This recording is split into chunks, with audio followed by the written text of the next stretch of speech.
Tanda. Apa yang terjadi saat ruh dicabut dari kaki hingga kepala? Saudaraku, pernahkah terbayang bagaimana sebenarnya proses ruh keluar dari tubuh manusia saat ajal menjemput? Bukan serta-merta, bukan sekaligus, melainkan perlahan. Dimulai dari kaki, naik ke betis, perut, dada, hingga ke kepala. Setiap fase itu menyimpan tanda-tanda yang sering luput dari perhatian. Inilah detik-detik paling genting antara dunia dan akhirat, yang tak seorang pun bisa hindari. Di video kali ini, mari kita renungkan bersama, apa saja tanda yang terjadi saat ruh dicabut dari kaki hingga kepala? Assalamualaikum warahmatullahi wabarakatuh.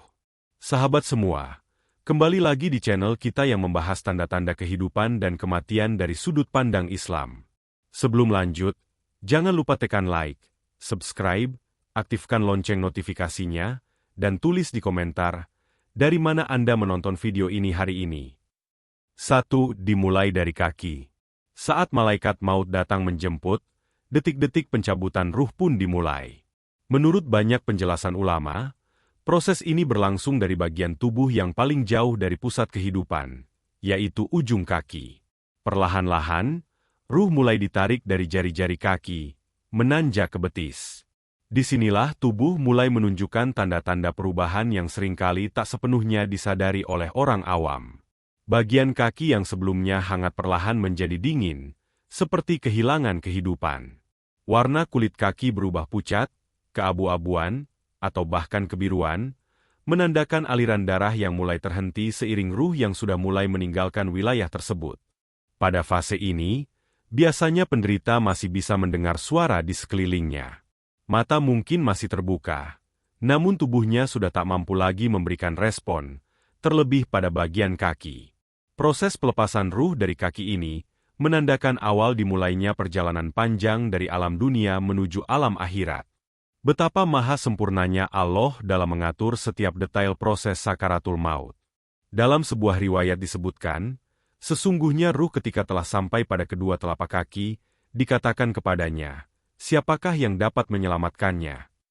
Semua orang yang hadir hanya mampu menangis dan berdoa, menyaksikan perpisahan yang tidak bisa mereka hindari atau hentikan.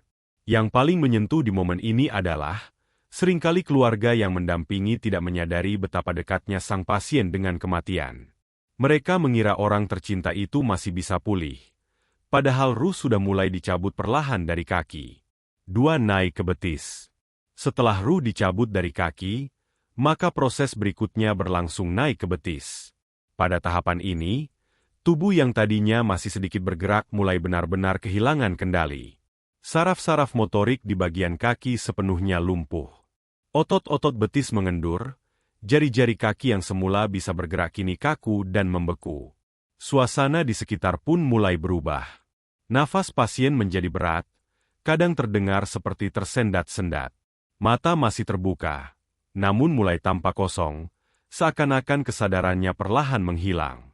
Inilah saat di mana malaikat maut menjalankan tugasnya dengan penuh kelembutan namun tetap pasti. Dalam sebagian riwayat disebutkan, proses pencabutan ruh seorang mukmin dilakukan dengan sangat halus, seperti air yang mengalir dari kendi. Namun bagi yang durhaka, proses ini bisa begitu menyakitkan, seolah-olah urat-urat disayat dari tubuhnya. Maka tak heran jika ada yang berwajah tenang di detik-detik ini, namun ada pula yang tampak meringis menahan rasa sakit yang luar biasa. Ketika ruh sudah sampai ke betis, maka orang yang sedang sakaratul maut benar-benar sudah tak lagi mampu melakukan apapun. Bahkan sekadar menggerakkan jari atau mengucapkan sepatah kata pun tak sanggup. Wajah-wajah keluarga yang mengelilingi hanya bisa pasrah, menyerahkan segalanya kepada Allah yang maha menghidupkan dan maha mematikan. 3. Sampai ke perut. Setelah ruh melewati betis, maka naiklah ia ke bagian perut. Tahapan ini merupakan fase yang sangat penting dalam proses sakaratul maut.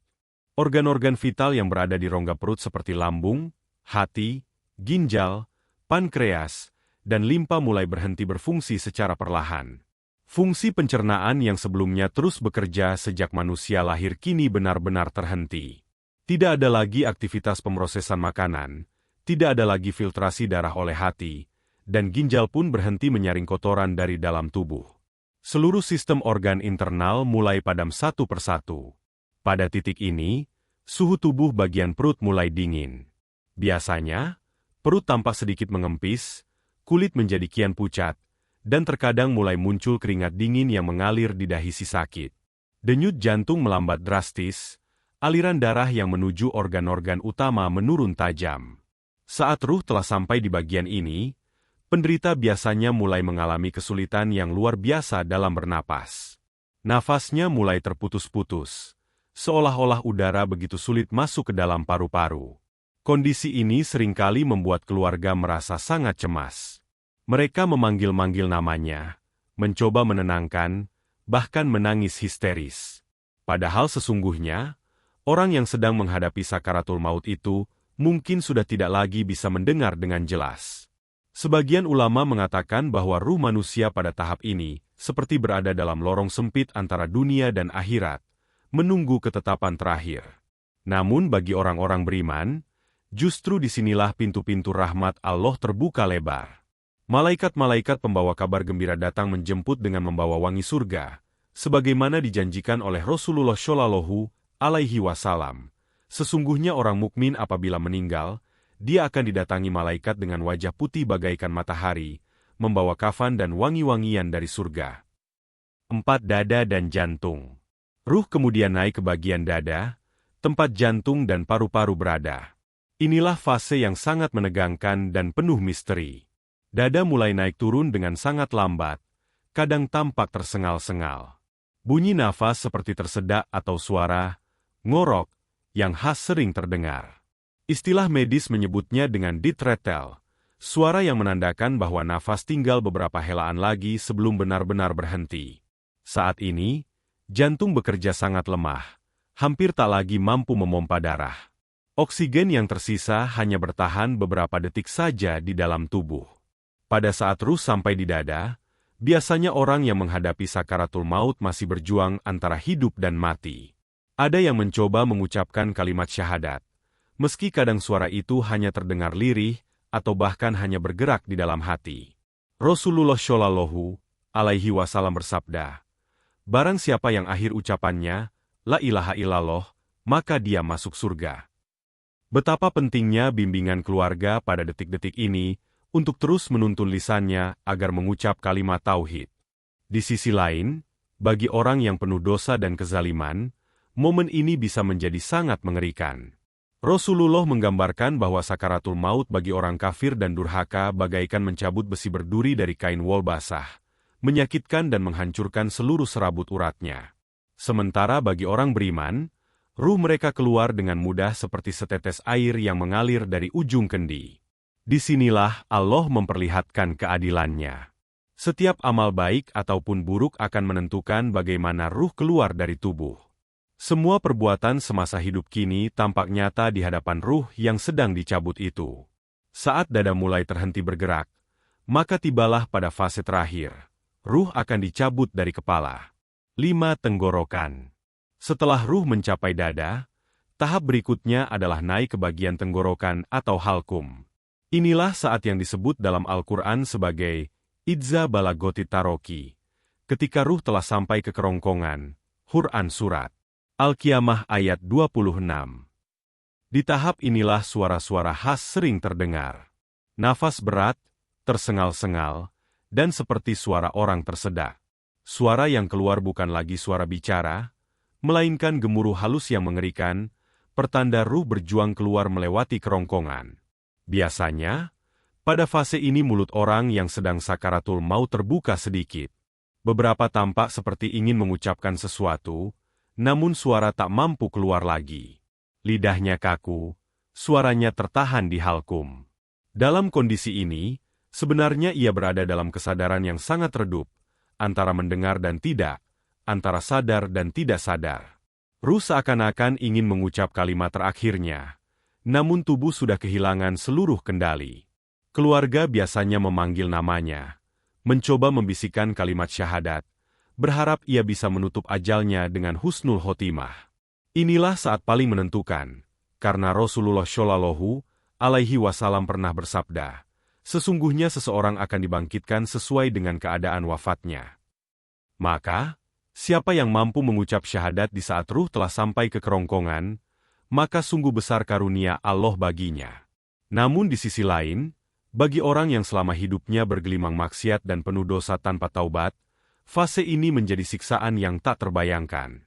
Dalam sebagian riwayat dikatakan, ruhnya seakan tertahan, enggan keluar karena beratnya dosa yang menumpuk, sehingga sakaratul mautnya berlangsung lebih lama dan sangat menyakitkan. 6. Kepala. Akhirnya ruh mencapai titik puncak, kepala. Inilah fase terakhir dari proses sakaratul maut, di mana ruh benar-benar berpisah dari jasad secara total. Saat ruh keluar dari kepala, maka terputuslah seluruh tali kehidupan di dunia. Itulah kenapa dalam banyak kasus, mata orang yang meninggal akan terbuka atau menatap ke atas secara kosong, seolah-olah mengikuti kepergian ruhnya yang perlahan diangkat ke langit. Dalam sebuah hadits syahih dari Abu Hurairah radhiyallahu anhu, Rasulullah shallallahu alaihi wasallam bersabda, sesungguhnya ketika ruh dicabut, penglihatan mengikuti kepergiannya. Maka, tidak heran banyak keluarga yang kemudian menutup kelopak mata orang yang wafat, sebagai bagian dari adab ketika memandikan jenazah. Ketika ruh sudah lepas sepenuhnya dari kepala, seketika tubuh menjadi sangat ringan, bukan dalam arti fisik, melainkan seluruh sistem biologis berhenti total. Detak jantung berhenti, nafas terhenti, seluruh otot mengendur. Wajah orang yang meninggal pun menunjukkan dua kemungkinan, damai atau tegang, tergantung amal perbuatannya selama hidup. Setelah itu, dimulailah fase baru, alam barzah. Ruh akan menghadapi pertanyaan malaikat Munkar dan Nakir. Pada tahap ini, segala amal, doa anak-anak soleh, sedekah jariah, dan ilmu yang bermanfaat menjadi penolong yang abadi. Sedangkan bagi mereka yang lalai, kini tak ada lagi penolong selain rahmat Allah. Sahabatku, kematian bukanlah akhir, melainkan gerbang menuju kehidupan abadi. Maka selagi nafas masih ada, mari kita perbanyak amal soleh, memohon ampunan, memperbaiki akhlak, dan terus bertakwa. Karena saat ruh mulai dicabut dari kaki hingga kepala, tak ada lagi waktu untuk memperbaiki semuanya. Hanya amal yang akan menemani.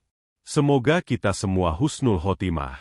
Jika video ini bermanfaat, silakan like, share, dan komen. Jangan lupa subscribe dan aktifkan loncengnya agar tak ketinggalan kajian berikutnya. Wassalamualaikum warahmatullahi wabarakatuh.